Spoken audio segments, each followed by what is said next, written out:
Ok, plongeons dans un sujet qui préoccupe beaucoup de praticiens en médecine esthétique. On parle de ceux qui maîtrisent vraiment leur art, hein, technique est là, parfaite, mais qui se retrouvent un peu face à un mur. Comment on fait pour attirer et fidéliser les patients? Surtout, comment s'assurer que le carnet de rendez-vous se remplit sans avoir cette impression désagréable de vendre quelque chose, ce qui peut mettre mal à l'aise et même sembler un peu en décalage avec l'éthique médicale, quoi. Et justement, notre exploration aujourd'hui, elle s'attaque pile à ce défi. On va s'appuyer sur les enseignements clés d'une masterclass, celle du docteur Hari Massoudi. Son profil est assez intéressant, c'est un biologiste moléculaire, il a été chercheur en médecine régénérative et maintenant il est consultant business, mais spécifiquement pour le secteur de la beauté de l'esthétique. Et il s'adresse vraiment aux praticiens ambitieux qui cherchent une autre façon de faire grandir leur activité. Oui, et ce qui est vraiment fascinant dans l'approche du docteur Massoudi, c'est ce changement de perspective qu'il propose. C'est assez radical.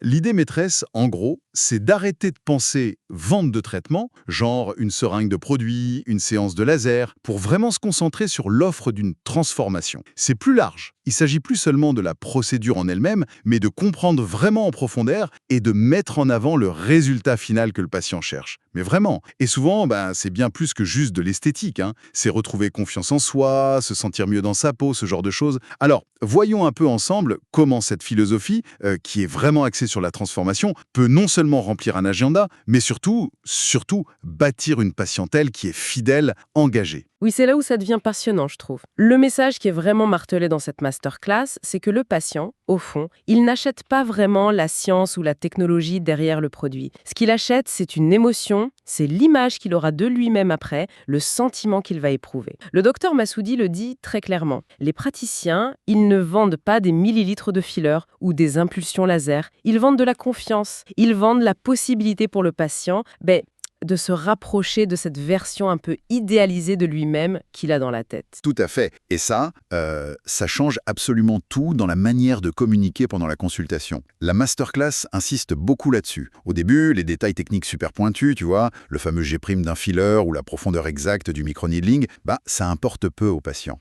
Ce qui résonne vraiment, c'est le bénéfice visible et surtout le bénéfice émotionnel. Il y a cette phrase un peu choc dans la source qui dit « Arrêtez de faire la leçon à vos patients, ce ne sont pas vos internes ». Bon, évidemment, l'expertise technique, elle est fondamentale, hein, pour la sécurité, pour la qualité du résultat, on est d'accord, mais ça ne doit pas être le point d'entrée de la conversation. Le point d'entrée, c'est les désirs du patient. C'est ça qui compte au départ. Et pour rendre ça très concret, la masterclass donne des exemples assez frappants. L'approche qu'il appelle faible, ce serait de dire par exemple « Ce filler a un G' élevé, donc ça donne un bon soutien structurel ». Bon, ok, super. Alors que l'approche forte, qui est centrée sur le bénéfice ressenti, ce serait plutôt quelque chose comme avec ce traitement, on va pouvoir estomper ces ombres-là qui vous donnent cet air un peu fatigué pour que votre visage reflète enfin l'énergie que vous ressentez. Fini l'état mauvaise mine ce matin. Clairement, l'impact n'est pas le même, quoi. Et pour aller creuser, pour comprendre ce que le patient cherche vraiment, au fond, la source recommande une méthode simple, mais redoutablement efficace. La méthode des 3 pourquoi. C'est tout bête, mais ça permet d'aller au-delà de la demande de surface. Prenons l'exemple d'une demande de comblement pour les lèvres. Premier pourquoi. Pourquoi est-ce que vous désirez ce traitement? Réponse typique, je voudrais des lèvres un peu plus dessinées. Ok. Deuxième pourquoi. Et pourquoi c'est important pour vous d'avoir des lèvres plus dessinées? Réponse,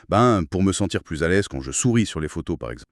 Troisième pourquoi. Et qu'est-ce que ça changerait pour vous concrètement de vous sentir plus à l'aise sur les photos? Réponse, je viens de traverser une période un peu difficile et là j'ai juste envie de me retrouver, de me sentir à nouveau séduisante, quoi. Et là on voit bien comment on passe de la demande initiale assez banale, le produit, les lèvres, à l'aspiration profonde, le sentiment recherché, l'émotion. Du coup, ce n'est plus juste 1 millilitre d'acide hyaluronique qui est en jeu, c'est la promesse d'un nouveau départ, d'une assurance retrouvée. C'est presque un outil de diagnostic émotionnel en fait. Du coup, le conseil pratique qui en découle, il est assez logique. Plutôt que de pointer du doigt en disant « alors on va injecter ici et puis là », la suggestion c'est de formuler les choses différemment. Genre, notre objectif ensemble, ça va être de vous offrir une amélioration qui soit très naturelle, pour que vous adoriez votre sourire sur toutes les photos, même celles qui sont prises un peu à l'improviste. Ça change radicalement la dynamique de la consultation, non? Ça met le patient au centre. Absolument. Alors, si cette première étape, c'est de changer le focus, passer du produit à la transformation, comment on fait pour bâtir la confiance qui est nécessaire pour que les patients s'ouvrent vraiment sur leurs désirs profonds? C'est là qu'intervient le deuxième grand thème de cette masterclass, le paradoxe de la valeur. L'idée, qui peut paraître un peu surprenante au premier abord, c'est que moins on cherche activement à vendre, plus on gagne en confiance et au final,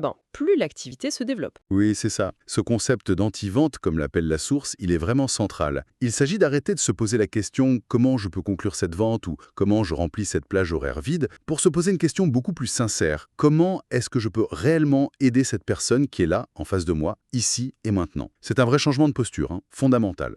Comment ça se traduit concrètement, ça? Il y a un exemple assez intéressant dans la source, celui d'un patient qui hésite pour un traitement au Botox, je crois. Exactement. L'approche classique, et celle qui est jugée vraiment contre-productive par la source, ce serait soit d'insister, d'argumenter sur les bénéfices, ou pire, de proposer une remise tout de suite, ce qui envoie un signal terrible, genre le prix initial était gonflé ou le service manque de valeur intrinsèque. L'approche recommandée, c'est tout autre chose. Écoutez, prenez vraiment le temps d'y réfléchir, il n'y a aucune pression. Est-ce que ça vous intéresserait par exemple de recevoir mon petit guide sur les 5 gestes essentiels pour préserver la jeunesse de la peau au quotidien?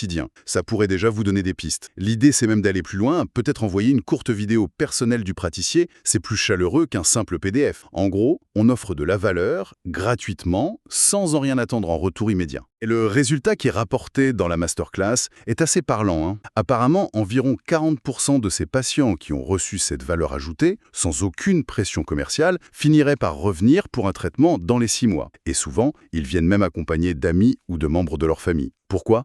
Parce que cette valeur offerte gratuitement a créé un lien de confiance qui est bien plus puissant qu'une simple promotion ou qu'un argumentaire de vente. Ça nous amène à cette idée de construire une sorte de banque de valeurs. C'est une image intéressante. C'est comme faire des dépôts réguliers de confiance, d'aide, avant d'espérer pouvoir faire un retrait, c'est-à-dire le paiement d'un traitement. La source donne plusieurs pistes pour ça. Proposer une analyse de peau, mais attention, pas comme un prétexte pour vendre des produits, plutôt comme un moment éducatif sincère. Offrir des ressources utiles, des guides, des vidéos qui sont vraiment en lien avec les préoccupations des patients. Et même, un point qui semble essentiel, savoir référer à un confrère quand c'est nécessaire. Ah oui, ce point sur l'intégrité, il est vraiment souligné. Savoir dire, écoutez, pour cette problématique précise, je pense sincèrement que ma consoeur dermatologue sera plus à même de vous aider. Ou ça, ce n'est pas tout à fait dans mon champ d'expertise, mais je connais quelqu'un de très bien pour ça. C'est crucial. Oui, sur le coup, on perd peut-être une consultation immédiate, une vente, mais on gagne quelque chose d'inestimable, la réputation d'être un professionnel honnête, centré sur le bien-être du patient avant tout.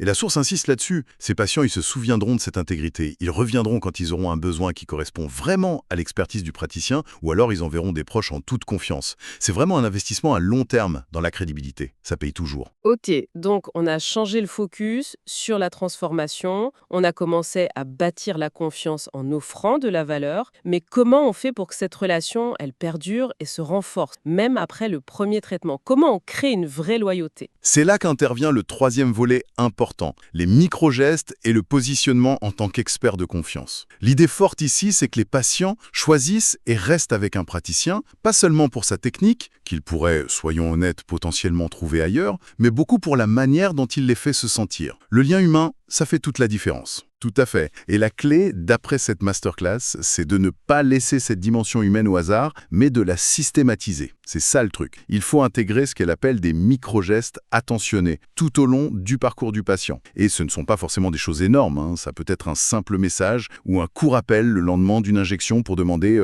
comment ça va aujourd'hui. Le petit gonflement est normal. Est-ce que vous avez des questions? Juste montrer qu'on pense à eux. Ça peut être aussi de se souvenir d'un événement important qu'ils ont mentionné lors d'une consultation précédente. Ah oui, le mariage de votre fille approche, c'est bien ça? On pourrait peut-être prévoir une petite séance coup d'éclat juste avant? Ou encore, simplement, noter les préférences. Si un patient est très anxieux, lui proposer d'office la crème anesthésiante à chaque visite, sans qu'il ait besoin de leur demander à chaque fois.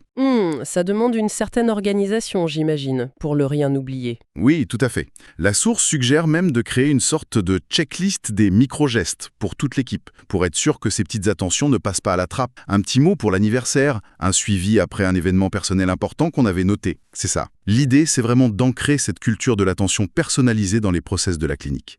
Imaginez l'impact quand un patient reçoit un simple message, mais personnalisé, qui montre qu'on pense à lui au-delà de l'acte médical lui-même. C'est ce genre de détail qui transforme un patient satisfait en un patient fidèle et même en ambassadeur. Et au-delà de ces gestes individuels, il y a aussi une idée de se positionner plus largement, c'est ça? Exactement. Se positionner non plus seulement comme un exécutant technique, aussi bon soit-il, mais comme une véritable plaque tournante, un hub de confiance dans le domaine du bien-être et de l'esthétique, au sens large. Et pour ça, 2 stratégies sont mises en avant. La première, c'est de créer ce que la source appelle un cercle de valeurs, ou de façon un peu plus imagée, une meute, un wolf pack. Il s'agit de tisser des liens forts, des partenariats de confiance, avec d'autres professionnels dont les services sont complémentaires. Un bon dermato, une nutritionniste pointue, un coach sportif, une esthéticienne qui partage la même philosophie de qualité, un massothérapeute. L'idée, c'est de pouvoir s'adresser mutuellement des patients en sachant qu'ils seront entre de bonnes mains, peut-être même avec un petit geste de bienvenue pour le patient qui est référé. Ça élargit considérablement la valeur que le praticien peut offrir, même indirectement. C'est intéressant comme approche collaborative, ça change un peu. Et la deuxième stratégie? La deuxième, c'est d'héberger ce que la source nomme un tiers-lieu. Alors plus concrètement, ça pourrait être par exemple un groupe privé en ligne, sur Facebook ou autre, réservé exclusivement aux patients de la clinique. Un espace sécurisé, bienveillant, où ils peuvent échanger entre eux des conseils, partager leurs expériences positives, on l'espère, se soutenir. Le praticien est présent, bien sûr, comme modérateur, comme source d'informations fiables, mais sans être constamment au centre de tout. Les patients deviennent ainsi les meilleurs ambassadeurs les uns pour les autres et pour la clinique. C'est un excellent moyen de renforcer le sentiment de communauté et d'appartenance autour de la pratique. D'accord, donc construire la relation, devenir une référence, ça c'est la vision à long terme. Mais revenons peut-être aux défis plus immédiats. Qu'est-ce qu'on fait des objections, notamment celle du prix, ou de l'hésitation d'un patient à passer à l'acte? Ça arrive tout le temps, ça? Oui, et la masterclass propose là aussi de changer notre regard sur ces objections. Une objection comme « Ah, c'est trop cher » ne doit pas être vue comme un rejet pur et simple. C'est souvent soit une demande d'information supplémentaire, soit le signe que la valeur perçue par le patient n'est pas encore tout à fait alignée avec le coût qui est annoncé. Il manque quelque chose. Et donc, comment on y répond efficacement? Sans tomber dans le piège de devoir se justifier ou de faire une remise tout de suite. Alors, la mauvaise réponse, c'est soit de se défendre, mais nos prix sont justifiés par la qualité de nos produits, notre expertise. Ça sonne défensif, soit, et c'est jugé pire par la source, de brader immédiatement. Ok, allez, exceptionnellement, je vous fais 10%. Pourquoi c'est mauvais? Parce que ça dévalorise instantanément l'expertise et le service, ça sème le doute sur la valeur réelle, c'était quoi le vrai prix alors? L'approche qui est préconisée est différente. D'abord, l'empathie, toujours. Je comprends tout à fait que le budget soit un élément important à considérer. Ensuite, l'exploration. Quel budget est-ce que vous aviez envisagé ou qu'est-ce qui serait confortable pour vous? Et surtout, reconnecter aux bénéfices profonds qu'on a identifiés avant. Et juste pour bien comprendre, quelle valeur est-ce que ça aurait pour vous, au quotidien, de vous sentir, et là, on insère le bénéfice clé identifié avec les 3 pourquoi, par exemple, pleinement confiant avant cet événement important, on ramène la conversation sur la valeur de la transformation, pas juste sur le coût de la procédure elle-même. Il y a aussi cette question magique qui est mentionnée dans la source pour essayer de débloquer les hésitations. Tu peux nous en dire plus? Oui, c'est une question très puissante apparemment, à poser quand on sent une réticence chez le patient, mais que le prix ne semble pas être le seul et unique frein. La question, c'est quelque chose comme « Imaginons un instant que le budget ne soit absolument pas un problème. Qu'est-ce qui vous manque aujourd'hui pour être à 100% sûr et même enthousiaste à l'idée de faire ce traitement ?» La réponse à cette question révèle souvent le véritable obstacle. Peut-être une peur cachée des effets secondaires, un doute sur le bon timing, un manque de confiance dans les résultats spécifiques qu'il ou elle espère. Ça permet d'adresser la vraie préoccupation, qui n'est pas toujours celle qui est exprimée au départ ou celle du prix. Et une fois la consultation terminée, si le patient n'a pas pris sa décision sur place, le suivi, c'est souvent le parent pauvre de la relation patient, non? Ah, c'est un point crucial sur lequel la masterclass insiste énormément, avec une statistique qui fait vraiment réfléchir. Apparemment, 80% des décisions de traitement, donc des engagements, se prendraient seulement après le 5e contact ou suivi. 80%. Or, la plupart des cliniques, elles abandonnent après 1 ou 2 relances, qui sont souvent en plus perçues comme purement commerciales, genre « Alors vous vous décidez ?» La clé, c'est donc la persévérance. Mais attention, une persévérance intelligente, basée sur la valeur. Il faut mettre en place ce que la source appelle un système de suivi basé sur la valeur. L'idée est simple, chaque contact de suivi doit apporter quelque chose d'utile, d'informatif ou d'attentionné au patient. Pas juste un rappel pour prendre rendez-vous. Quelques exemples concrets donnés. J+1 après une consultation où on a parlé Botox. On envoie un email sympa avec un lien vers un article simple et clair sur que faire et ne pas faire après une injection de Botox. Utile, non commercial. 15 jours après, J+15, on peut inviter la personne à un petit webinaire gratuit en ligne sur les dernières avancées en matière de prévention du vieillissement cutané. Encore de la valeur. Un mois après, M+1, un simple message personnalisé pour prendre des nouvelles. Demander s'il y a eu de nouvelles questions depuis la consultation. Juste montrer qu'on est là. L'idée, c'est de rester présent dans l'esprit du patient, mais toujours en apportant de la valeur, en renforçant ce positionnement d'expert bienveillant. Une partie de ça peut être automatisée, bien sûr, mais le contenu doit toujours être pertinent et surtout pas commercial à outrance. C'est souvent dans cette phase de suivi attentionné que la confiance se cristallise vraiment et que la décision est prise, naturellement, sans pression. Ok, ça fait beaucoup d'idées fortes, de stratégies concrètes. Mais la question qui vient tout de suite, c'est par où on commence pour intégrer tout ça dans une pratique qui est souvent déjà bien chargée? C'est une question tout à fait légitime, oui. Et pour aider justement à passer de la théorie à la pratique, la masterclass du Dr Massoudi propose un défi de 30 jours. C'est un plan d'action assez structuré sur 4 semaines pour commencer à ancrer ces nouvelles habitudes dans le quotidien. Ah, intéressant! Ça ressemble à quoi en bref ce défi? Alors, sans entrer dans tous les détails, chaque semaine se concentre sur un pilier clé de cette approche nouveauté. Semaine 1, c'est l'audit de la valeur. On prend vraiment le temps de lister toutes les façons dont on aide déjà ou dont on pourrait aider les patients au-delà des traitements payants. On cartographie aussi le parcours patient actuel pour identifier les points où on pourrait injecter plus de valeur, plus d'attention. Semaine 2, c'est l'entraînement à la curiosité. On se force un peu, en consultation, à poser plus de questions ouvertes, à pratiquer l'écoute active. La source vise un ratio de 70% d'écoute pour 30% de parole. C'est un vrai exercice. Semaine 3, c'est la construction du réseau. L'objectif est d'identifier 5 partenaires potentiels, le coach, la nutritionniste, etc., et d'initier au moins un contact concret ou une proposition de référence croisée cette semaine-là.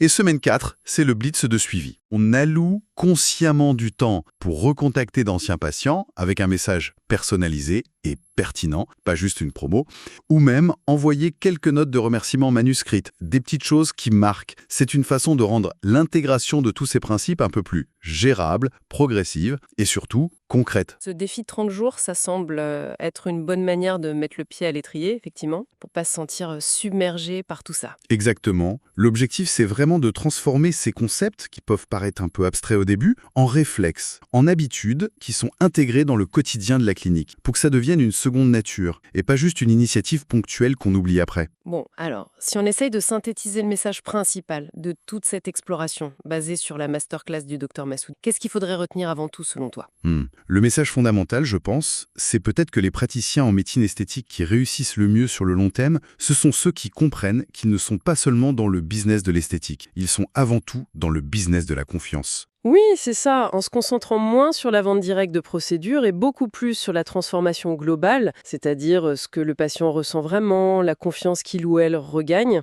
alors la fidélité, les recommandations positives et donc la prospérité de la clinique devraient suivre plus naturellement. Et tout ça sans avoir besoin de recourir à des techniques de vente qui peuvent sembler forcées ou même inappropriées dans un contexte médical. Le succès durable, finalement, ne reposerait pas uniquement sur la virtuosité technique, qui reste essentielle bien sûr, mais tout autant sur cette capacité à créer un impact réel et positif sur la vie des patients, sur leur bien-être. Tout à fait. Et cela ouvre peut-être une dernière piste de réflexion, une question un peu plus profonde qui émerge de tout ça. Si l'objectif devient effectivement de vendre la confiance et la transformation, comment un praticien peut-il s'assurer qu'il répond à un désir authentique du patient, plutôt que de, même involontairement, créer ou peut-être amplifier une insécurité qui était déjà là? Où est-ce qu'on situe la ligne éthique, qui est parfois subtile, dans cette approche qui est très puissante parce qu'elle touche à l'émotionnel, au psychologique? C'est sans doute une question essentielle que chaque professionnel qui choisit d'adopter cette philosophie doit garder en tête, au quotidien, dans sa pratique. Une réflexion importante à avoir, je crois.